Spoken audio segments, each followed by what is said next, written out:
pode estar sentado, querido, querida, em nome de Jesus. Se você quiser chegar um pouquinho para frente aqui, eu agradeço, viu? Fica muito longe de mim não, querido.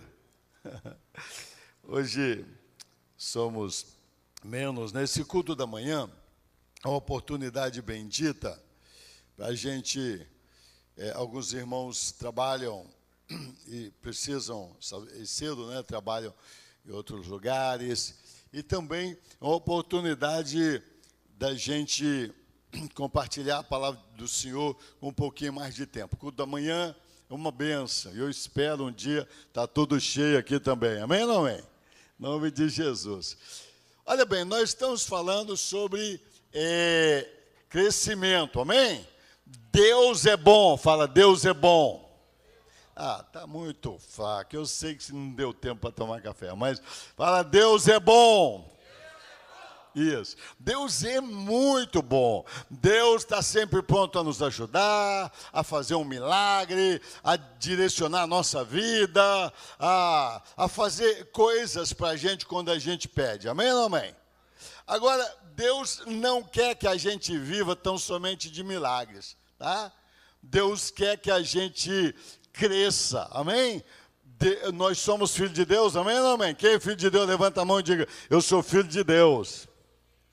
Pois é, Deus quer então que a gente cresça como filho dele. E esse mês nós estamos falando sobre crescimento. E eu já citei, vou repetir, lá em Gálatas capítulo 5, está escrito que, capítulo 4, verso 1, que enquanto o herdeiro é criança, e a Bíblia diz que nós somos herdeiros de Deus, ele não toma posse de tudo que o Pai tem, não toma posse de todas as promessas.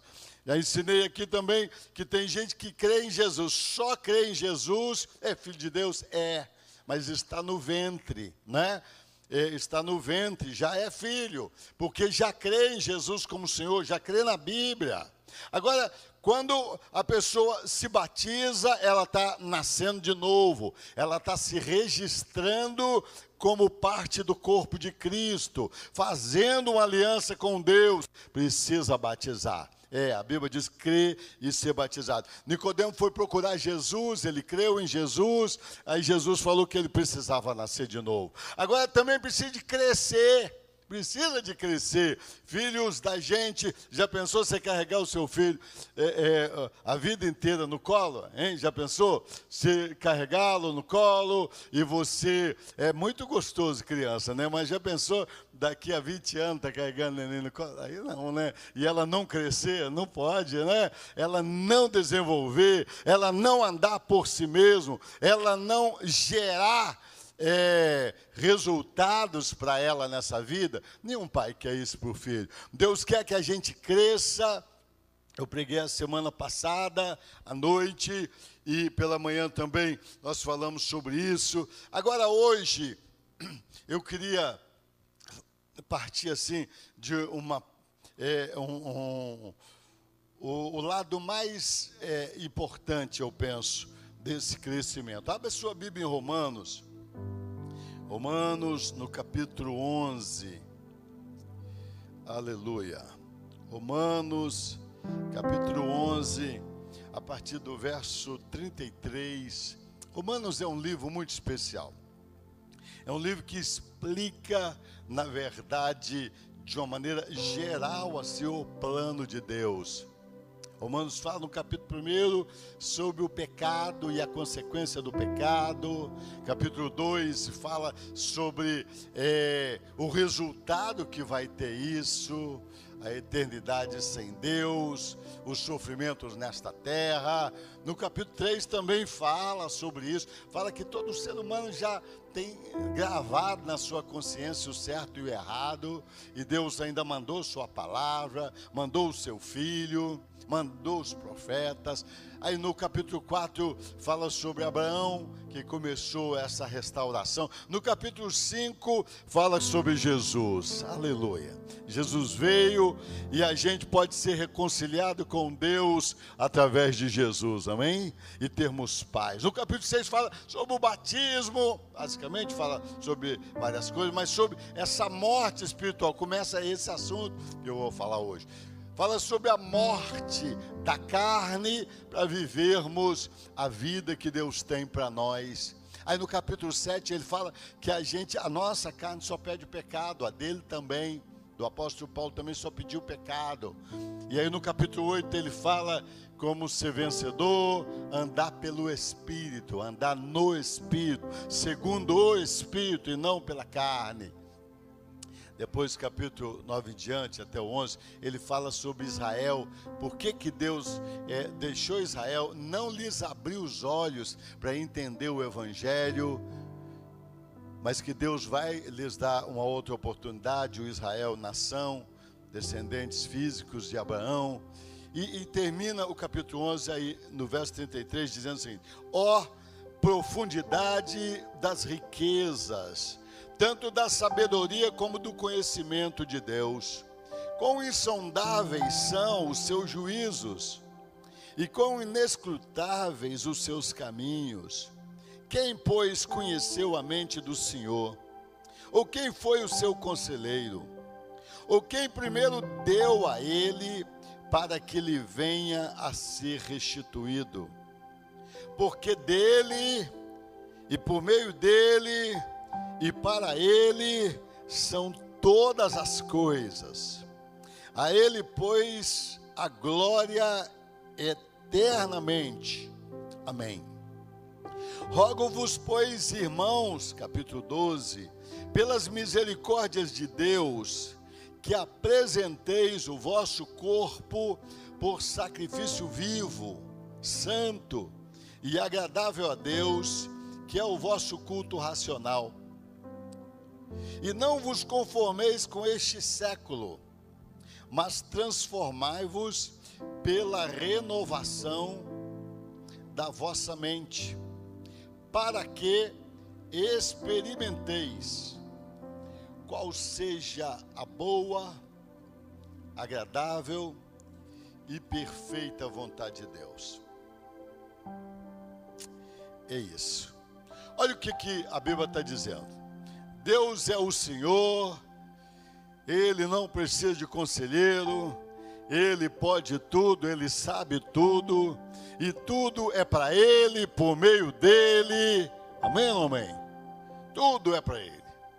Tudo é para a glória do seu nome. Ele é o Senhor, Ele pode tudo, amém? Diga comigo, Ele pode tudo.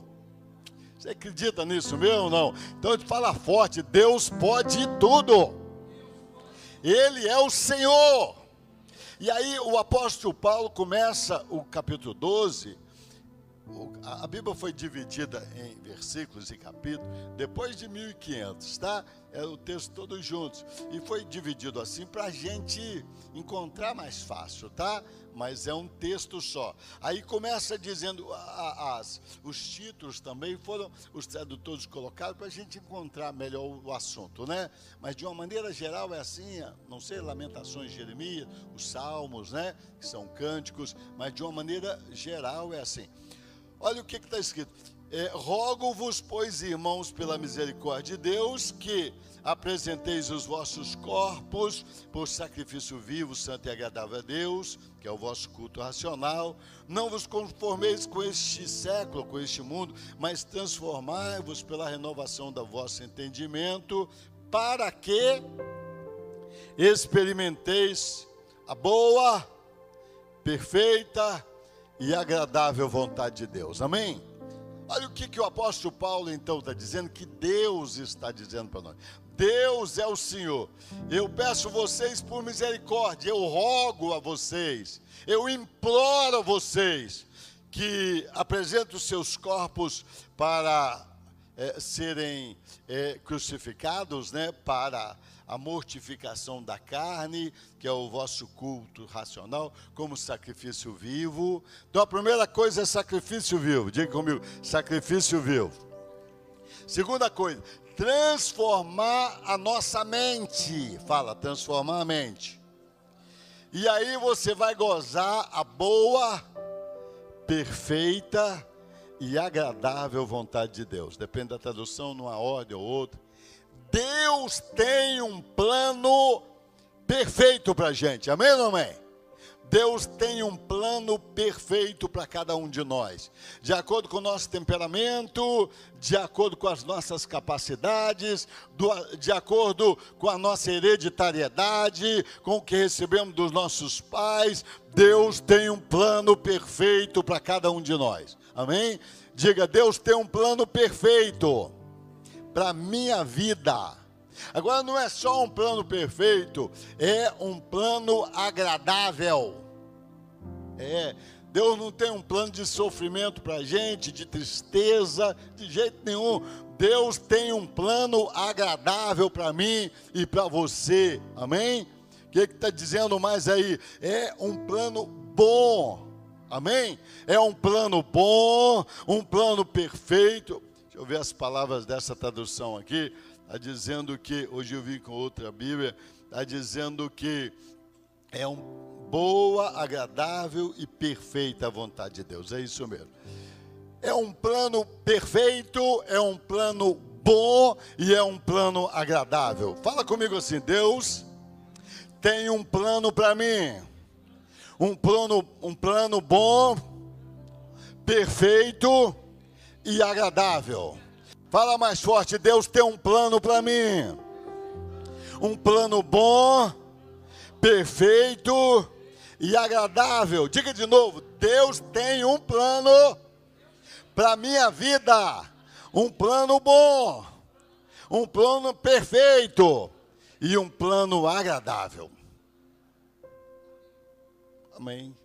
Eu creio nisso. Tem um plano para cada um de nós. Conhece a gente, sabe os nossos limites, o nosso potencial, sabe a nossa alma, conhece tudo e tem um plano dessa maneira para cada um de nós.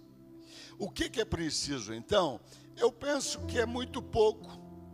Duas coisas só que está dizendo nesse texto. Ele fala, não sei a sua tradução aqui está, rogo-vos, pois, irmãos, pelas misericórdias de Deus. Como é que está na sua tradução aí? Hein? Como é que está o início do versículo? Pela compaixão de Deus. É como se estivesse assim dizendo, ó, pelo amor de Deus, faça isso. Porque Deus tem um plano bom, perfeito e agradável para você. Está dizendo assim, pelo amor de Deus. No nosso linguajar, né, no nosso português, é isso. Ele está pedindo, eu rogo, eu imploro, por compaixão, por amor a você. Deus tem um plano muito agradável, muito bom, muito perfeito para cada um de nós. Aí ele fala só duas coisas. Apresenteis os vossos corpos vivos, os vossos corpos por sacrifício vivo. Apresenteis o vosso corpo por sacrifício vivo, santo e agradável a Deus. E não vos conformeis com este mundo, mas transformai-vos pela renovação de vossa mente. Vou pôr três coisas aqui, dividir a segunda. Primeira coisa, apresentar o corpo para o sacrifício vivo. Segunda coisa, não conformar com o mundo. Terceira coisa, transformar a mente. Só três coisas. Forte, né? Transformar a mente e não se conformar com o mundo está ligado. Ali a segunda e a terceira. Preste atenção. E não se conformar com o mundo, como assim? Não entrar na forma do mundo. É isso. texto. Não pensar igual ao mundo, não achar igual ao mundo, não querer igual ao mundo, não viver igual ao mundo, não se conformar no sentido de pensar que nós somos igual a qualquer cidadão do mundo. Tudo acontece igual a todo mundo. Embora o sábio Salomão diz que tudo pode acontecer com qualquer um, mas a Bíblia está dizendo para a gente não entrar na forma do mundo, no sentido de pensamentos, porque o que o mundo pensa? O mundo pensa que tudo depende só do meu trabalho. Se eu não fizer, ninguém faz para mim. Tudo depende da minha sabedoria. Tudo depende da minha força, tudo depende do ambiente que eu estou, tudo depende, de repente, de alguém me ajudar, tudo depende. O mundo tem um punhado de ideias e tem verdades nessas ideias, mas o tudo aí é mentira. Porque o tudo é Deus, amém? O texto está dizendo, tudo é para Ele, tudo é dEle, tudo vem dEle, amém ou não amém? Então não é verdade, eu preciso fazer a minha parte, eu preciso forçar, eu preciso estudar, eu preciso tudo isso, mas tem um punhado de gente que faz tudo isso e dá tudo errado. Não é verdade? É isso mesmo. Então essa forma do mundo que o diabo tenta colocar ainda hoje, desde o Éden, que você pode ser igual a Deus, e você é igual a Deus, e você é que faz, e você é que é, e você é que pode, e você é que tem, e aí isso é muito complicado, porque aí o ser humano acaba não aceitando Deus como Deus, querendo fazer o que ele quer, querendo Deus para ajudá-lo, mas não para direcioná-lo, e isso complica tudo, complica. Então é para não entrar na forma do mundo, mas transformar a nossa mente, renovar a nossa mente. E leva tempo, querido, isso não é fácil não, principalmente quem viveu lá fora com esse pensamento todo. Jesus falou em Mateus capítulo 13, que muitas pessoas recebem a palavra, crêem na palavra, mas a sua mentalidade não deixa a palavra entrar. É verdade, a maneira como ele aprendeu. É preciso transformar a nossa mente. Como transformar a nossa mente? Pela palavra de Deus. Você acredita na palavra de Deus? É a Bíblia que é a palavra de Deus para você. Então a gente vai transformando. Não é verdade, eu posso muita coisa, mas não posso tudo, amém ou não amém?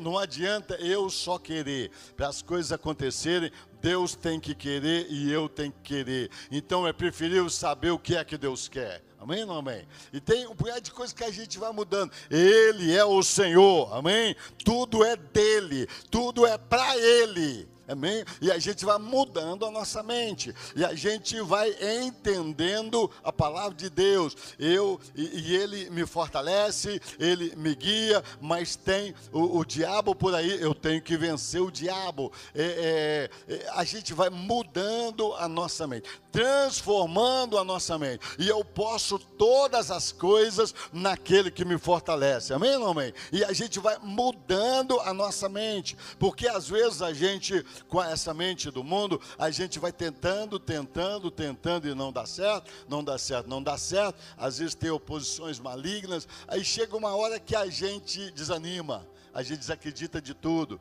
a gente muitos até se suicidam, muitos não acreditam em mais nada, em mais ninguém, porque às vezes tentou, né? Estudou, e o negócio não deu certo. Fez tudo certo na família e deu tudo errado. Fez tudo certo ali e o negócio não aconteceu. E aí a pessoa desilude muitas vezes desiludimos. Aí precisa da salvação do Senhor Jesus, mas é preciso mudar a mente, saber que tudo vem do Senhor e tudo é para o Senhor, e é Ele. Se Ele não abrir a porta, não tem jeito, não é verdade? As portas que estão abertas aqui no mundo é porque Deus quer, amém ou não amém? Não sei se você percebe isso, mas olha bem, de história nós temos mais ou menos 6.000 anos de história da humanidade, né?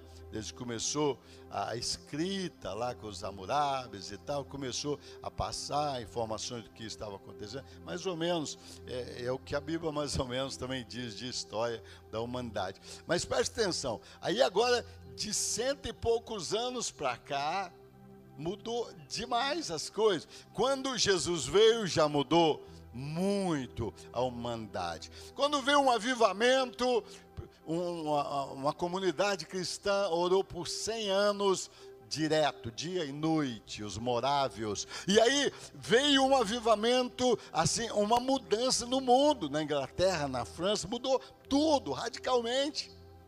Deus, porque quando o Espírito Santo de Deus age no mundo, as coisas acontecem muito tremendamente. Lá por volta de 1900 e pouquinho também, 1900, e sempre o diabo contrapõe isso, tá certo? Lutero veio falando que a gente precisava de pensar, que a gente precisava de ver o que está escrito na palavra, que a gente precisava de raciocinar, não é só seguir alguém assim. E aí o diabo trouxe o iluminismo, é só a mente. Só o que pensamos, só o que sabemos. Aí depois veio, por volta lá de 1800 e pouco, o Senhor começou a trazer esse avivamento, porque o povo estava buscando o Espírito Santo, e aí agora veio um avivamento do Espírito, e aí também começou uma questão lá na França, na França de espiritualidade, falar com os mortos, né? É uma tentativa do diabo de sempre imitar, trazer alguma coisa parecida com o que Deus está fazendo. Agora, por volta de 1900 e pouquinho, começou também um avivamento no mundo inteiro.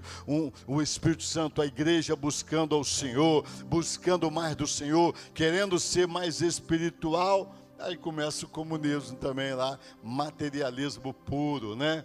O inferno criando isso. Mas preste atenção, de 1900 para cá, 117 anos, né? O mundo mudou radicalmente. Você já pensou nisso, não? É muito forte. Por quê? Porque Deus disse que nos últimos dias a ciência se multiplicaria. Ele já determinou. A ciência hoje não soma-se, multiplica. É um negócio assustador a multiplicação do conhecimento. E o ser humano fica achando que é ele. Mas é Deus que liberou. Amém, não é? É Deus que liberou. Deus que libera. Deus é o Senhor. Em 1850, mais ou menos, né? 170 anos atrás, George Washington foi tomar posse do governo dos Estados Unidos, foi a cavalo. Assim, quilômetros e quilômetros, morava lá 150 quilômetros, não sei, a cavalo. Lá por volta de 1900, criou a Maria Fumaça, né? Você lembra daquele trem? Não, da sua época não. Não, você vê nos filmes, né? A Maria Fumaça, agora hoje tem ônibus espaciais. 100 anos, querido, 6.000 anos de história, quem que liberou isso? Deus é o Senhor. É Ele que quer, Ele que está liberando. Está escrito isso em vários lugares na Bíblia, desse conhecimento, então é Deus o Senhor. Amém ou não amém? Deus é o Senhor, diga Deus o Senhor.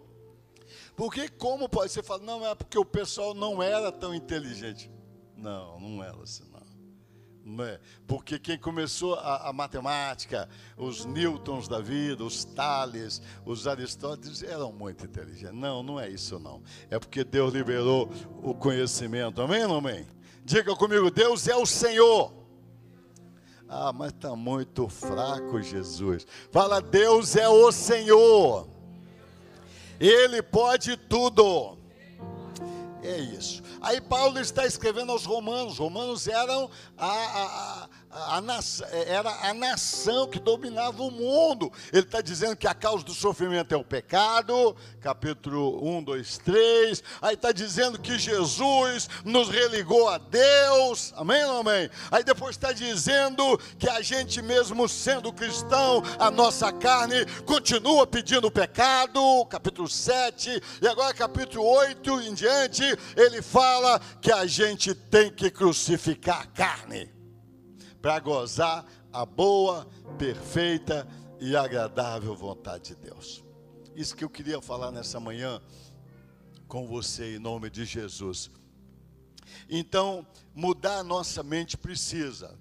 Como mudar a nossa mente? Eu posso vencer porque Deus está comigo, amém ou não amém? A minha carne pede o pecado, mas o Espírito de Deus habita em mim, amém? Jesus morreu para me salvar, se eu pedir perdão eu sou perdoado, amém ou não? Vou mudando a minha mente, eu não preciso de sofrer, eu posso vencer, amém? Eu me lembro de uma... acho que foi Miss Brasil, não lembro o nome dela, deu câncer na face dela uma época, e ela começou a buscar soluções aqui, ali, e aí, na vida dela, Deus queria fazer isso, né? E ela contou pra gente que foi em algum lugar, se alguém dizia, é o seu karma, você precisa de sofrer, porque no passado e tal, alguma coisa. Aí foi no outro lugar, isso, aquilo. Aí foi no outro lugar, isso, aquilo. Aí foi numa igrejinha pequena até, e aí oraram por ela, ela foi completamente curada. Glória a Deus. Deus queria fazer, às vezes Deus quer fazer, muitas vezes para mostrar o seu poder, para converter pessoas, para isso, para aquilo, faz o que Ele quer. Mas Ele é o Senhor, amém ou não amém? Então é preciso mudar a nossa mente. Deus pode tudo. Pode não? Pode não? Pode. E tem um punhado de coisa que Ele já nos deu, já está no seu plano, e a gente precisa de tomar essas posições aí. Não se conformar com o mundo. O que mais não se conformar com o mundo? Homem é tudo igual. É mentira. É quase igual, mas não tem diferença. Mulher é tudo igual. Não, tem diferença. Não tem jeito de criar filho. É mentira. Não tem jeito de ser feliz. É mentira. A vida é uma desgraça. É mentira. Tem que mudar a mente, amém ou não amém? Pela palavra de Deus, amém? É preciso mudar a mente, é preciso não se conformar com o mundo e mudar a mente. Agora, o primeiro ponto desse texto está dizendo, não vos conformeis, está dizendo apresentar o corpo em sacrifício vivo. É isso que eu queria falar com você nessa manhã. Apresentar, não é obrigado, é quem quiser. Nem Jesus foi obrigado. João capítulo 10, verso 17, Jesus falou, eu dou a minha vida porque eu quero. Posso dar e posso não dar. Até Jesus foi para a cruz porque ele quis. Mas o cristianismo tem uma cruz. Amém ou não amém? Para viver a vida espiritual que Deus quer que nós vivamos, tem que crucificar a nossa carne. É isso mesmo, porque lá no Éden, Adão preferiu viver segundo a carne, e aí perdeu o paraíso, tá certo ou não? Adão preferiu viver segundo a carne. Agora veio Jesus nos dando uma outra oportunidade, a gente pode viver pela árvore da vida, viver direcionado por Deus, viver pelo Espírito, mas aí eu tenho que crucificar a minha carne, é eu que decido crucificar a minha carne. Eu queria então que a gente pensasse um pouquinho nessa manhã sobre isso, e de repente é um assunto, eu penso, da maior relevância, e a gente precisa aprender, porque senão a gente não goza tudo que Deus tem para nós. Jesus foi crucificado, literalmente, a sua carne física, amém ou não amém? Vamos começar por parte. Nós, os cristãos, crucificamos o nosso eu, a nossa vontade, o nosso querer. Nós, como seres humanos, desejamos muita coisa e desejamos coisas pecaminosas. A nossa carne pede o pecado, a nossa carne quer o pecado, a carne de todos nós, viu? O apóstolo Paulo disse que a dele era assim, a minha também, a carne de todos nós, cada um numa direção. Um tem uma fraqueza mais no orgulho, outro tem mais na sensualidade, outro tem mais na avareza, outro tem, sei lá, em algum complexo lá, outro tem numa área ou em outra, na mentira, no engano, na hipocrisia, sei lá, cada um tem a sua fraqueza. Diz a Bíblia, aí mesmo em Romanos, que Deus encerrou todos debaixo do pecado, para ninguém se sentir melhor do que o outro. Está escrito aí, logo adiante aí, está escrito aí, capítulo 11 mesmo, está escrito aí, Deus encerrou todos debaixo do pecado, para que ninguém... Está o verso 32, o verso anterior. Porque Deus a todos encerrou na desobediência, a fim de usar de misericórdia para com todos. E o contexto fala exatamente sobre isso. Então, alguém que quer parecer perfeito, melhor do que os outros, é mentira. Todos têm falhas, todos têm imperfeições. É por isso que a gente não pode acusar um ao outro, porque quem somos nós para acusar um ao outro? E Jesus ensinou isso na prática muitas vezes, né? Aquela mulher pega em adultério, e aí os líderes religiosos querendo apedrejar, e Jesus falou, quem não tiver pecado, atire a primeira pedra. Saiu todo mundo.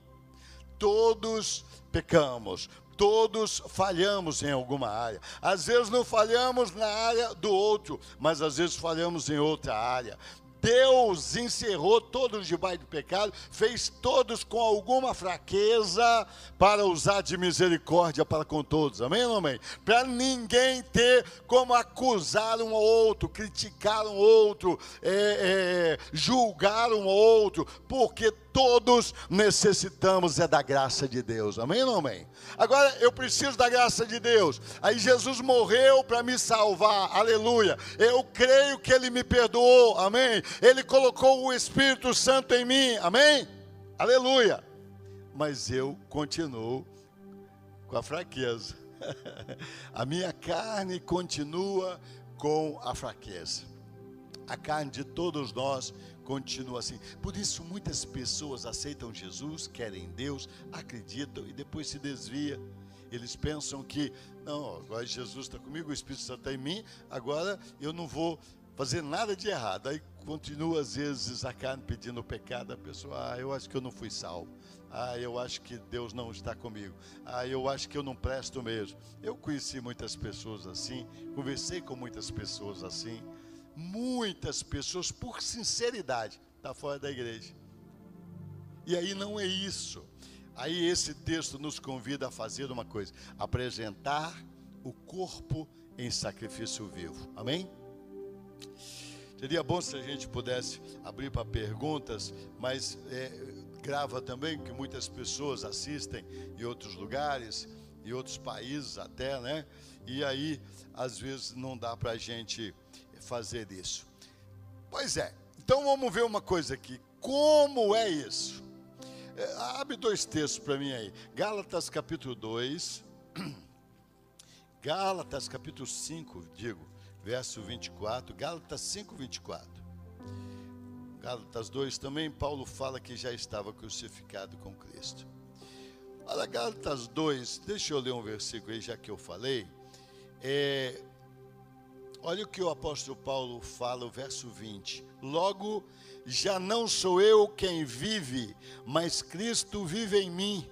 E esse viver que agora tenho na carne, vivo pela fé no Filho de Deus que me amou e a si mesmo se entregou por mim.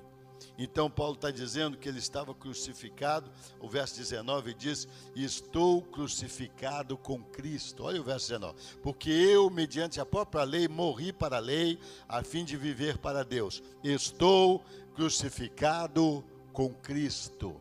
Agora, olha Gálatas 5, verso 24. Está dizendo assim, os que são de Cristo Jesus crucificaram a carne com as suas paixões e concupiscência.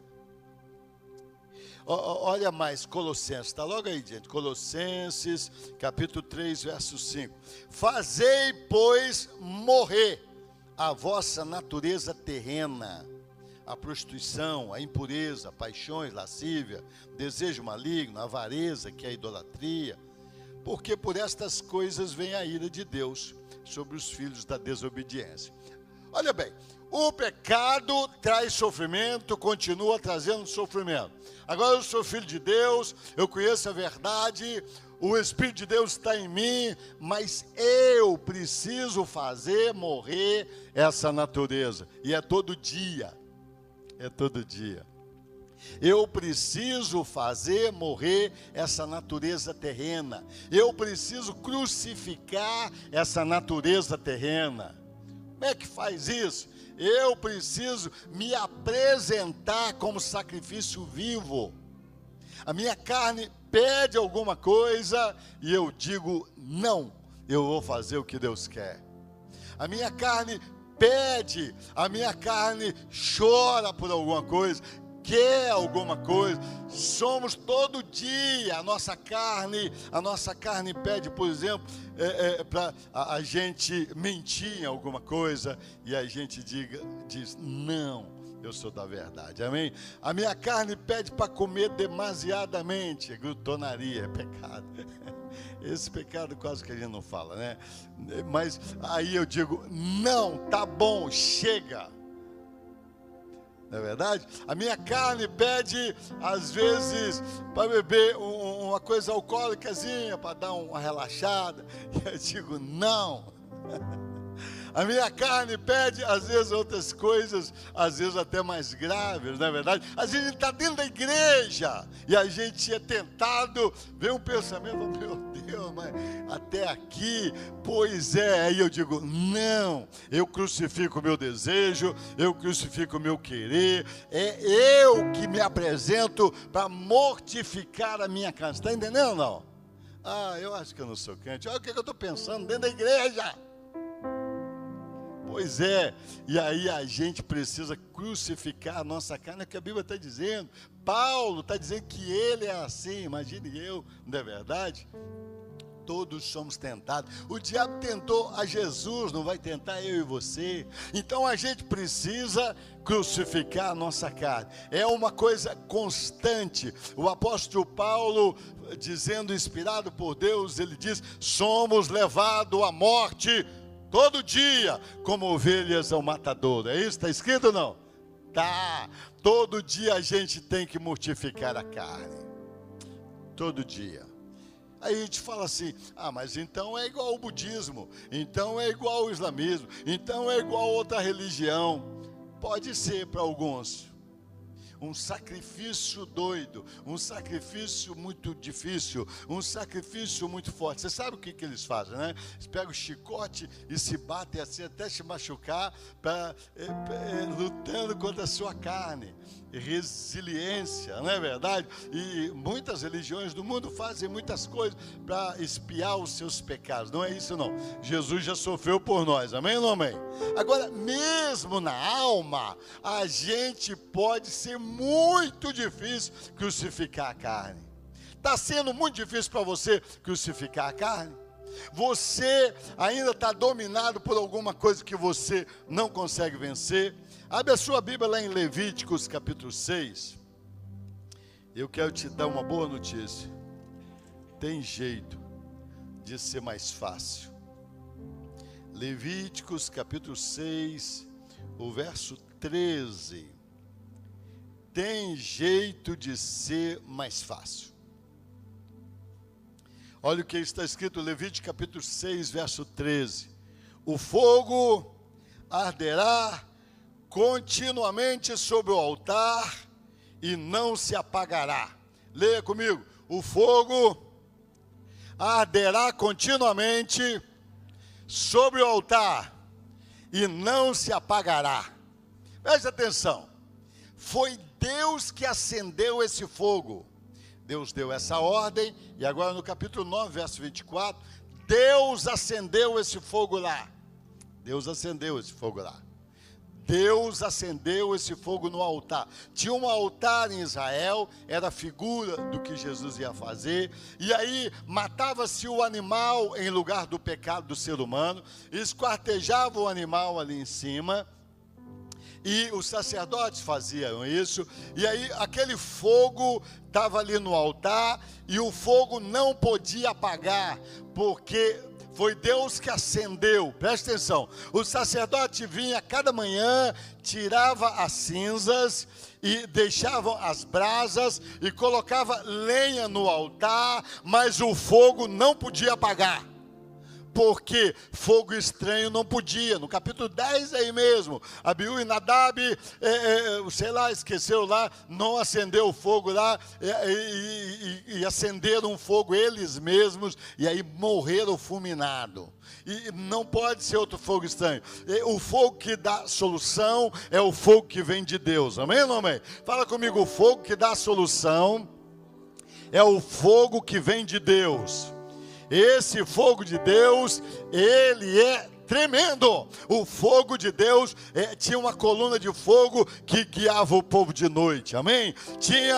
O fogo de Deus veio para destruir pecado. Quando Deus mandou a lei lá para Moisés, tinha um fogo que descia do céu. Quando a igreja em Atos dos Apóstolos desceu línguas de fogo. O fogo destrói o que é ruim. Muitas vezes aconteceu isso. A praga no Egito destrói o que é ruim e fortalece os filhos de Deus, amém? Fortalece o que é bom. O fogo destrói, amolece o que é duro, não é verdade? Mas também fortalece a gente que é barro, a gente que é pequeno, amém? Paulo fala isso aos Coríntios também. O fogo de Deus nos fortalece, a gente fica mais forte, amém? Agora o fogo não pode apagar. É uma ordem de Deus, está desde o verso 6 aí, depois você lê, é um decreto de Deus, o fogo não pode apagar. Preste atenção, quando colocava ali a carne, imagine que não tivesse fogo, que Deus não acendesse o fogo, o que ia acontecer com aquela carne? Ia ali apodrecendo, não é verdade? Apodrecendo, fedendo e sofrendo. Quando a gente mortifica a carne, sem o fogo que vem de Deus, é muito sofrimento. É muito sofrimento. Quando a gente mortifica a carne por nós mesmos, quando a gente mesmo faz força para mortificar a carne, aí é muito sofrimento. Olha aí mesmo em Romanos, vamos voltar lá para Romanos. Eu vou voltar aqui, mas vamos ver lá em Romanos capítulo 8. Está entendendo ou não?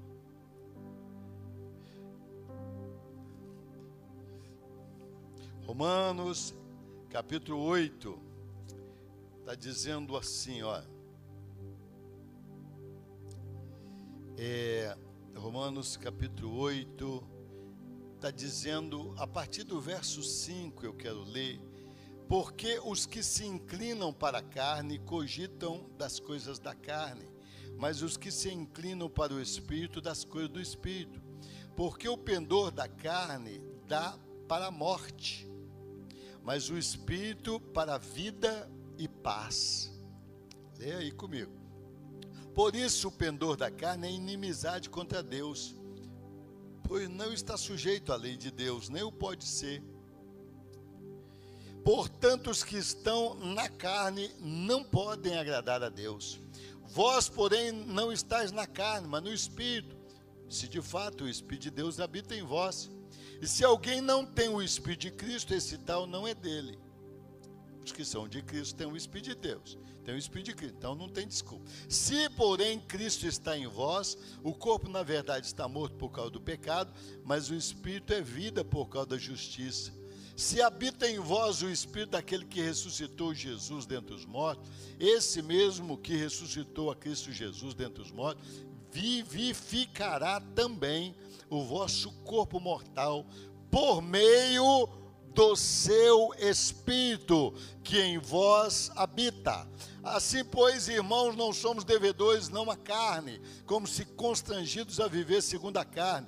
Porque se viver de segundo a carne, caminhais para a morte. Mas se pelo Espírito mortificardes os feitos da carne, certamente vivereis.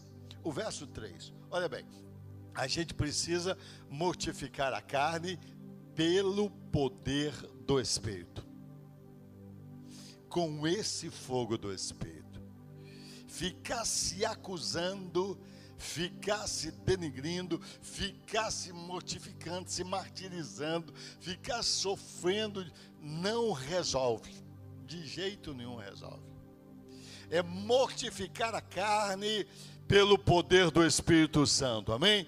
Deus acendeu o Espírito Santo em nós, amém? O Espírito Santo está em cada um de nós. Agora, pelo poder do Espírito, eu mortifico a minha carne. É isso aí. Como é que é isso na prática?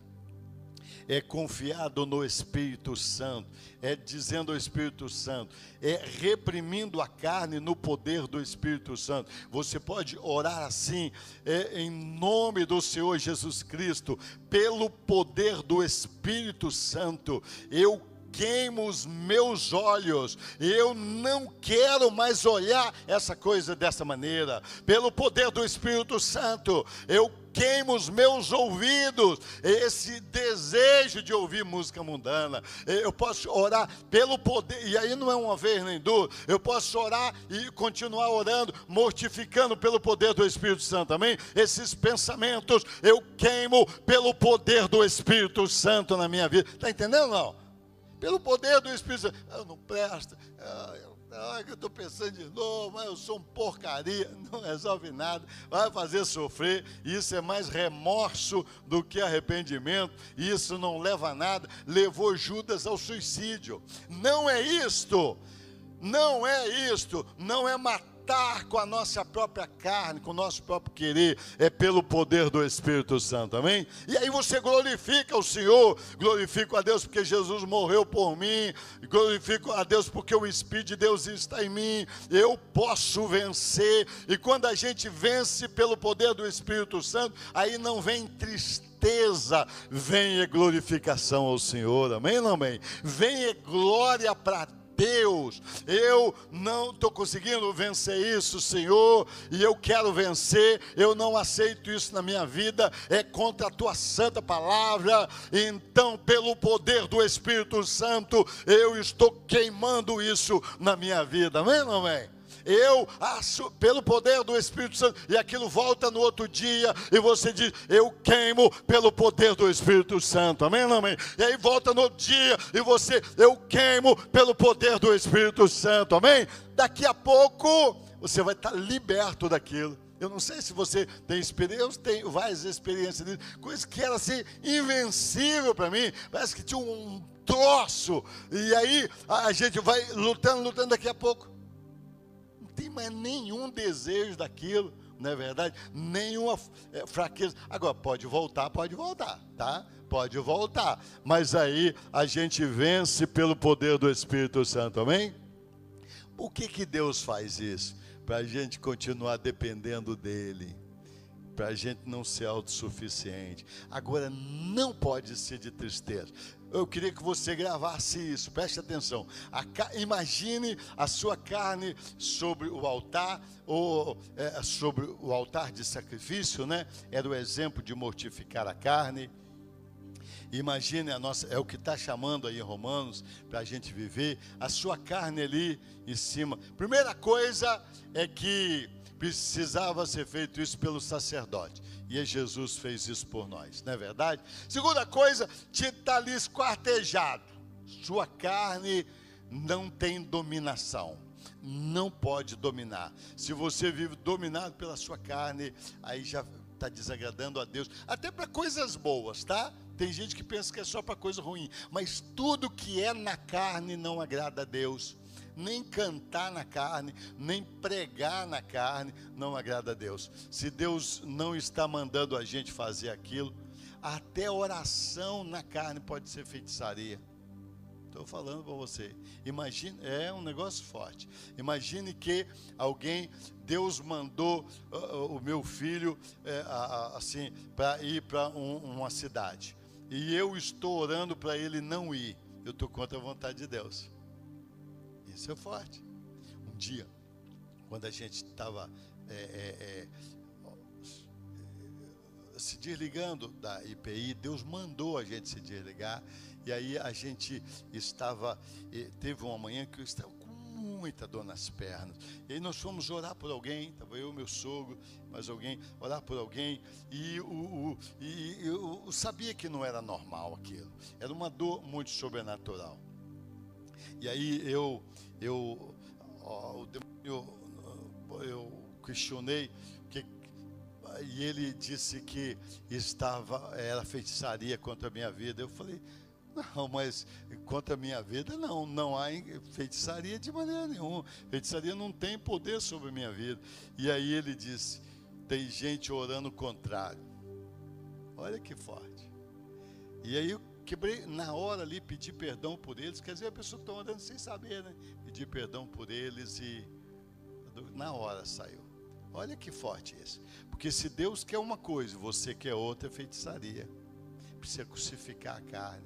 Não seja o meu querer, mas seja o que Deus quer. Amém? É forte isso. Lembrei disso porque tem umas 3 ou 4 semanas que eu estava também uma dor nas pernas, um negócio. Eu sabia que era sobrenatural. Comecei a tomar um remédio, ele não estava dando, comecei a tomar outro, e piorou. E aí, piorou. Falei, Jesus, que é isso? Estou tão novo, um menino desse. Às vezes pode ser natural, né? Mas aí, uma irmã de Brasília que nem me conhecia, passou uma mensagem, a mãe dela é daqui, imagina, não se conhecia, ela veio até domingo para me conhecer. Não sei se vocês viram uma irmã de Brasília no culto à noite. E ela mora lá, ela passou, Deus está me mostrando que tem questões contrárias à sua vida e tem uma dor nas pernas muito forte, eu vou tirar hoje. E aí, Deus falando, e aí tirou. Tá certo? Porque às vezes que Deus manda a gente fazer uma coisa e tem pessoa querendo outra. Não pode ser feito assim, que não sei o que lá, que tal, Deus só não pode deixar. E aí vira feitiçaria, porque o que é contrário a Deus é feitiçaria. Amém ou não amém? Idolatria é pôr alguma coisa acima de Deus, no lugar de Deus, em primeiro lugar. Amém? Isso é idolatria. Feitiçaria é fazer alguma coisa ou querer que alguma coisa seja feita contrário ao que Deus quer. Amém ou não amém? Feitiçaria é mexer os pauzinhos para as coisas serem do jeito que eu quero. Pode ser feitiçaria em qualquer coisa, né? Não quer saber o que Deus quer, eu quero o que eu quero. E aí eu começo a fazer qualquer coisa para feitiçaria. Diz a Bíblia que rebeldia é feitiçaria por causa disso. Porque aí eu não importo o que Deus quer, é o que eu quero. É feitiçaria. Feitiçaria é um negócio forte. E aí, abrir mão do que a gente quer, querer saber o que Deus quer, fazer o que Deus quer. Isso é ser servo de Deus. Isso é crucificar a carne. Isso é mortificar a carne. Eu posso querer muito uma coisa, mas Deus quer outra coisa, é o que Ele quer. Amém ou amém? E aí, como eu venço isso? Eu venço pelo poder do Espírito Santo. O fogo não pode apagar. Fala forte comigo. O fogo não pode apagar. Era a ordem de Deus. O fogo não podia apagar. Muito forte isso. Nessa manhã, queridos, eu tenho pensado a gente terminar o culto mais cedo, que eu falo muito, né? Então, mas é tão gostoso a gente falar da palavra de Deus. Muitas vezes apagou em Israel. Teve uma vez, então, que aí ficou fatídico.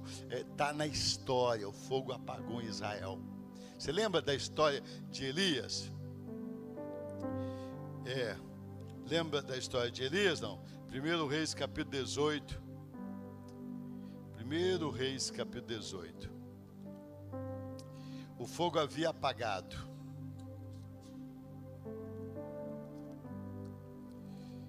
Aliás, até o altar estava desfeito. O altar é o quê? O altar é o meu coração. Amém ou não amém? hoje não é mais aquele altar lá em Israel. O altar é o meu coração. O fogo é o fogo do Espírito Santo que Deus colocou na minha vida, na vida de cada cristão. Amém ou não amém? Mas o fogo hoje pode apagar, o Espírito Santo pode sair da minha vida? Pode. Diz a Bíblia, se eu começo a pecar, assim deliberadamente, tropeço é uma coisa, deliberadamente, o Espírito Santo se entristece. 1 aos Tessalonicenses 5 diz, não entristeçais o Espírito de Deus. Aí, diz a Bíblia Sagrada que se eu insisto em pecar, o Espírito Santo se cala, não fala mais. E se eu deliberadamente eu resolvo fazer o que Deus não quer, o Espírito Santo sai da minha vida. Jesus falou que ele sai, e aí vem aqueles demônios que tinha antes, 7 vezes pior. Jesus que falou. Você acredita em Jesus? Não. Forte. É. E às vezes até na família, aquele demônio de bebedeira, por exemplo, que o avô tinha e tal, aí depois a família se converteu, e aí, agora não, ninguém bebe e tal, mas aí a pessoa resolve deliberadamente viver pecando, aí começa a beber 7 vezes pior do que o... ou senão outra coisa qualquer, estou dando um exemplo só, tá? Volta o demônio na família, porque lá o texto sai daquela casa, a palavra é geração, é família, e aí saiu daquela geração, foi salvo, aleluia, mas se insiste deliberadamente, continua pecando, não se arrepende e acha que está certo e tal, e não quer mesmo fazer, volta o demônio 7 vezes pior. Forte, né? É Jesus que falou. Estou resumindo aqui. E Jesus falou. Agora, olha o que a Bíblia está dizendo em 1 Reis, capítulo 18. Está dizendo que o altar estava estragado. Eu vou ler algumas coisas aí, mas eu quero ler primeiro um versículo para te dar esperança. O verso 38, está escrito assim, ó, então caiu fogo do Senhor e consumiu o holocausto, e a lenha, e as pedras, e a terra, e ainda lambeu a água que estava no rego. E vendo todo o povo, caiu de rosto em terra e disse, o Senhor é Deus, o Senhor é Deus. Aleluia. O que estava acontecendo em Israel? Israel era o povo de Deus, amém ou não amém? Estava morando em Canaã, amém ou não amém? Mas estava passando por fome, estava uma seca tremenda, 3 anos e 6 meses de seca. Seca terrível, não tinha água para nada, não tinha água nem na casa do rei, não tinha água nem para os cavalos do rei e exército, né? Não tinha água para nada, não tinha água nem para os profetas. Elias foi para o ribeiro também secou, não tinha água para nada, uma seca terrível. Lá em Israel não é uma terra boa como o Brasil, lá é muito mais seco, é muito mais deserto, parou de chover, acabou mesmo. Estava uma seca horrível. Por que estava uma seca horrível? Porque o povo estava adorando Baal e Azera. Fala Baal e Azera. Algumas traduções é poste-ídolo. Baal e Azera, 2 ídolos fortes. 2 ídolos dos cananeus. Baal era o Deus da prosperidade. Eles estavam adorando. E Azera, o poste ídolo. A gente tem nas cidades esse negócio comprido, como é que chama aí? Não, hein? Como é que chama aquele? Na vila tem e tal, um poste grande, né? É símbolo desse, não, mas é para bandeira, né? Hein? Não, mas não é um monumento, tem um nome daquilo, né? Obelisco, é o símbolo do poste ídolo, é o Deus da sensualidade, da sexualidade. dizendo da virilidade do ser humano. É o ser humano que traz vida, é o ser humano que gera outro, é o ser humano que e a gente sabe que é Deus que dá a vida vem de Deus, mas são dois ídolos fortes. Israel estava adorando o Deus da prosperidade e o Deus da sensualidade, da sexualidade. Era o Deus, os dois deuses que Israel estava adorando. Mesmo sendo servos de Deus, enganaram Israel, e eles foram enganados por muitos anos. Eles estavam adorando esses deuses, e aí veio, o que veio? Veio seca e miséria, e problemas, e tristezas. E aí Jezabel, que estava por trás da direção de Israel, do reino de Israel, a rebeldia, Jezabel levava Acabe contra os profetas de Deus, prendeu profetas, matou profetas, tentou matar Elias, e Israel estava vivendo isso. Eu penso que o Brasil está vivendo isso, de todo o coração. O povo de Deus hoje no Brasil está buscando em Deus só prosperidade. Parece que o que resolve é prosperidade. Tudo é prosperidade. Claro que Deus quer prosperar. Se a gente servir ao Senhor, Deus vai dar prosperidade e vai dar prazer na vida em gerar filhos. Amém ou não amém?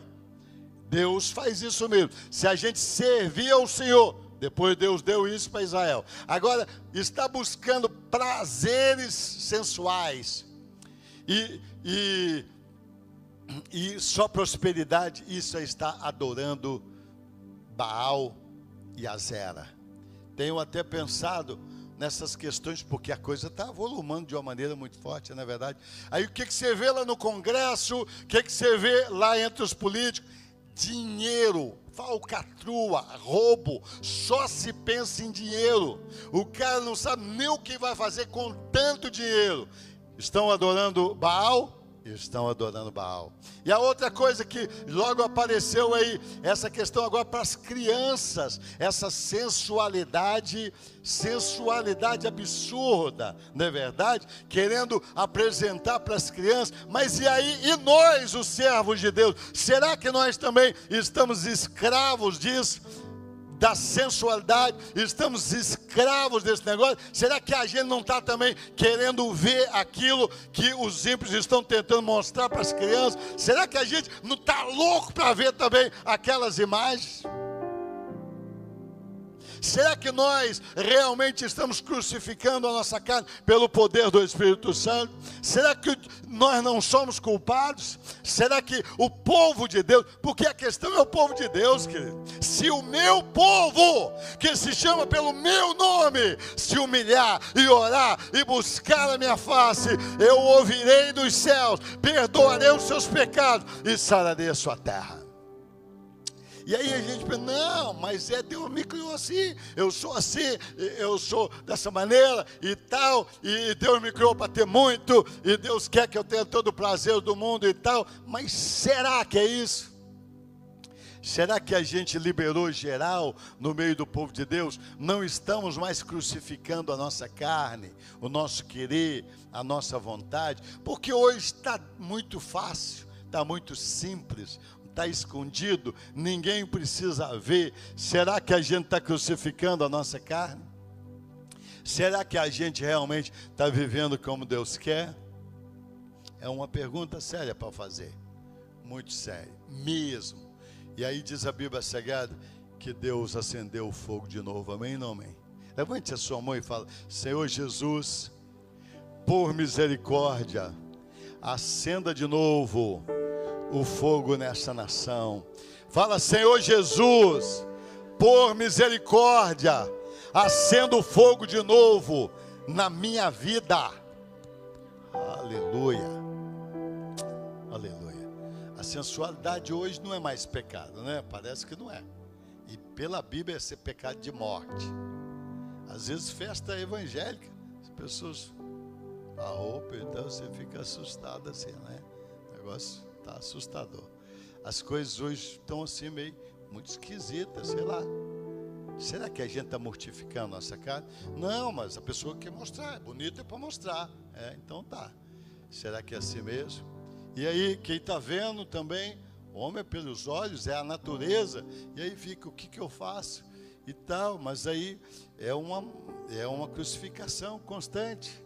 O que faz? A questão da avareza, do dinheiro, da busca só de bens, só de coisas materiais. Como é que o fogo caiu de novo? Como é que Deus mandou o fogo de novo? O fogo estava apagado. O povo estava buscando Deus, mas para eles estava buscando Deus Jeová, tá? Mas não era não. Não era não. Baal parecia ser o Deus Jeová, parecia. E o povo estava tão enganado que as pessoas puseram o nome dos filhos de Baal. Davi, pois 3 filhos dele tinha Baal no meio do nome dos filhos.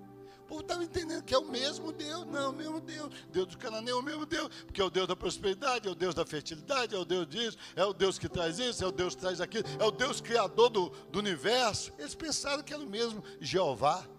Mas só que tinha uma diferença, o Senhor Jeová é santo, não aceita o pecado. Baal aceita qualquer coisa. É muito diferente. E às vezes a gente está buscando tanto e às vezes não tem. Mas para gozar a boa, perfeita e agradável vontade de Deus, precisa crucificar a carne. Amém? Você está entendendo ou não? Mas crucificar não com sacrifício, não, sofrimento. Ai meu Deus, não. Pelo poder do Espírito Santo, amém? Fica fácil, aí dá prazer ao invés de dar tristeza.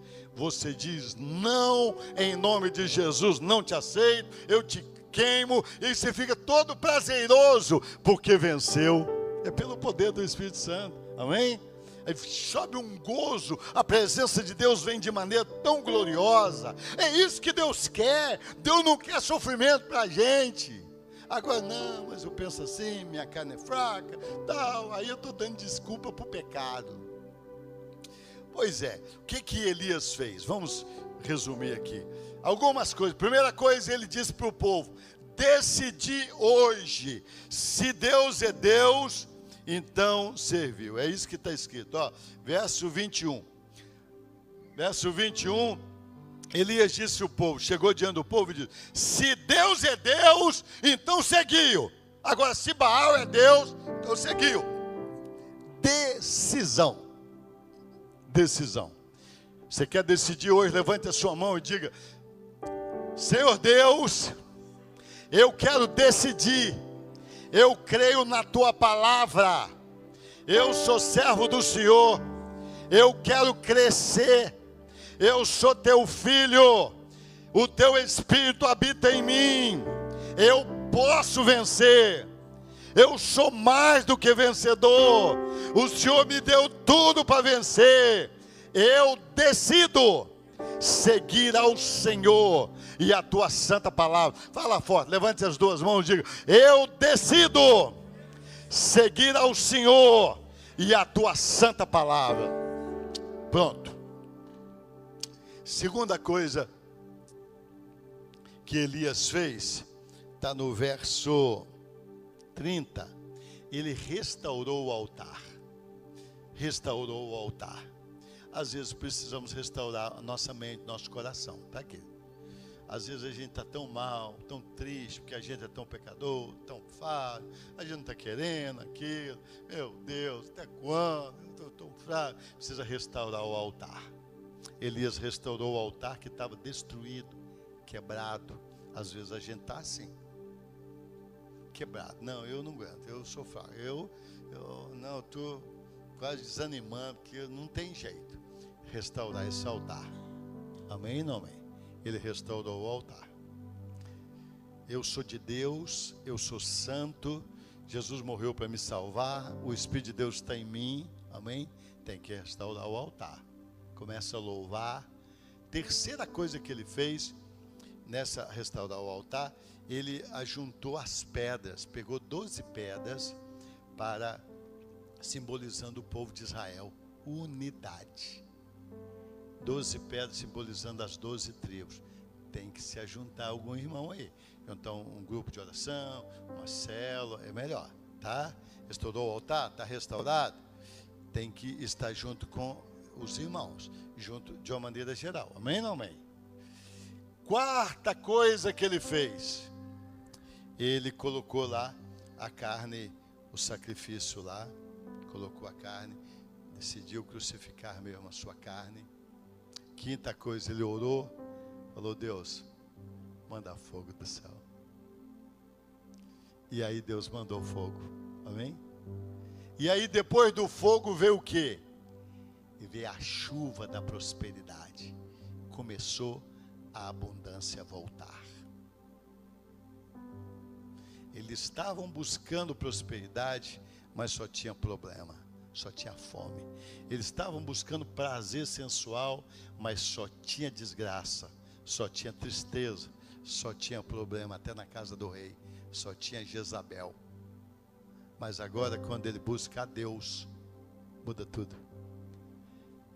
E Jezabel, o próprio Deus destrói Jezabel e muda a história.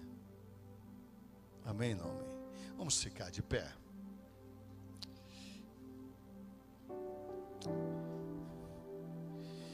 Eu quero orar nessa manhã. Como é que está o fogo aí na sua vida? O fogo está aceso aí. Você crê no poder do Espírito Santo? Ele veio para nos ajudar como filho de Deus. Sua carne está realmente sendo vencida todo dia? Ser filho de Deus, crescer como filho de Deus, é crescer nessa vida espiritual. Porque Deus é espírito, essencialmente espírito. Os filhos de Deus vencem espírito, agrada a Deus. Quem é filho de Deus, está em Romanos 8,14. É filho de Deus quem vive guiado pelo Espírito. Quem vive guiado pela carne desagrada a Deus. Então, crescer, a primeira coisa é mortificar a carne pelo poder do Espírito e querer viver uma vida espiritual. Amém ou não é? Tem alguém nessa manhã que está afastado dos caminhos do Senhor e quer voltar para Jesus nessa manhã? Vem cá, eu quero orar por você. Tem alguém nessa manhã que tem enfrentado muita luta, muita tentação e quer vencer? E aí eu quero te perguntar, mas você quer crucificar a sua carne? Tem alguém nessa manhã que acha que está fora do plano de Deus, esse plano bom, agradável, porque só tristeza, só problema. Você quer crucificar a sua carne? Vem cá. Uma das coisas mais fortes para crucificar a carne é louvar, é adorar, é estar agradecido por tudo, em tudo. Amém ou não amém? Isso é uma receita infalível para crucificar a carne. Está doendo, adora. Está sofrendo, adora. Adora, adora. Mas se você quer, você não está tendo força, está quase desanimando. Você quer que esse fogo volte a queimar, quer ser cheio do Espírito Santo? Vem cá, eu quero orar por você. Se tem alguém nessa manhã, vem em nome de Jesus. Quero chamar os obreiros para me ajudar aqui, os presbíteros e pastores que estão conosco. Tem alguém nessa manhã? É normal assim, muitas vezes a gente está fraco. Algumas vezes na minha vida eu pensei que eu não iria suportar, eu não iria vencer, eu não iria acabar com aquele troço na minha vida. Mas aí a gente levanta, repreende, vence. Deus faz. Deus é poderoso.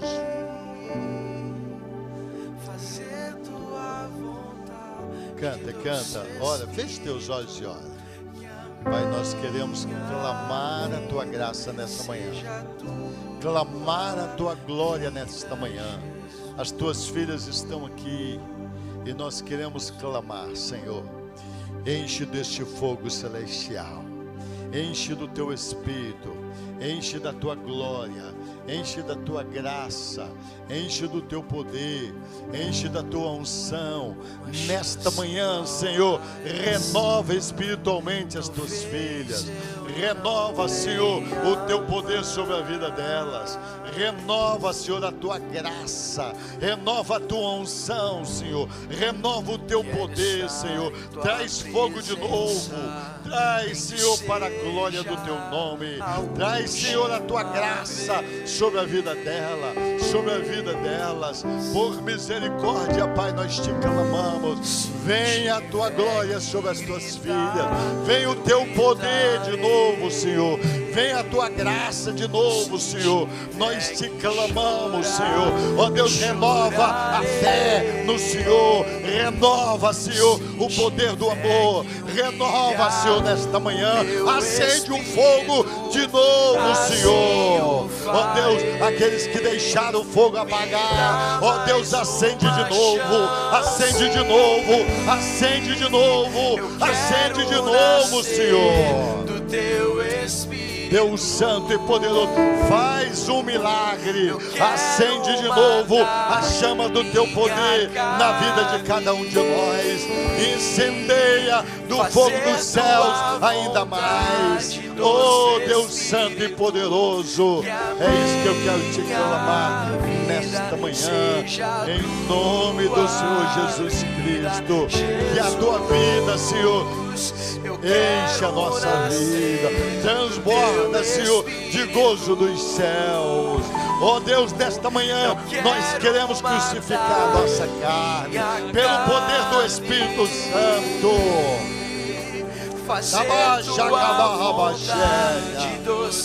Oh Deus Santo e Poderoso, vem, fogo de Deus, renova, fogo de Deus, anima, fogo de Deus, queima a carne, fogo de Deus, arabaxa, oh Deus Santo e Poderoso, aqueles que pensam, que acham, que sentem, que estão apodrecendo, Senhor, oh Deus, põe fogo neste altar, põe fogo neste altar, põe fogo neste altar, põe fogo neste altar, começa de novo, Senhor, oh Deus, renova de novo, Senhor. Por misericórdia, eu te clamo em nome do Senhor Jesus Cristo. Amém.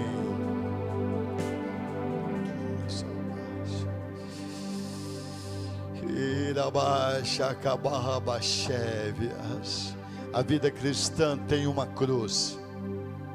Para gozar tudo que Deus tem para nós, eu preciso crucificar o meu desejo pecaminoso. Mas isto não é triste, não pode ser triste, não pode ser para a nossa derrota, apodrecendo em vida, não. É pelo poder do Espírito Santo. Mas o fogo não pode apagar. Se o fogo apagar, fica difícil.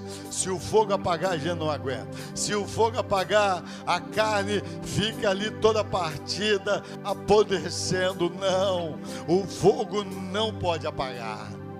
Ser filho de Deus precisa continuar pelo Espírito de Deus vencendo cada coisa. Aceitar essas coisas não podemos, querer essas coisas não podemos, pecaminosos não, mas podemos vencer pelo poder do Espírito Santo. Nesses dias, querido, de pecados legalizados, fica muito difícil se a gente não tiver cheio do Espírito Santo. Que a graça de Deus seja sobre a tua vida. Que o poder de Deus continue inundando a sua vida.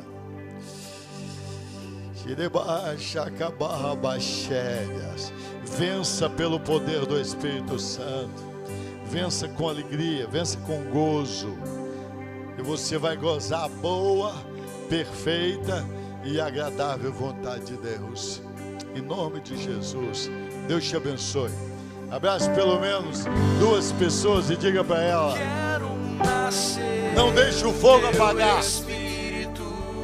Deus abençoe você.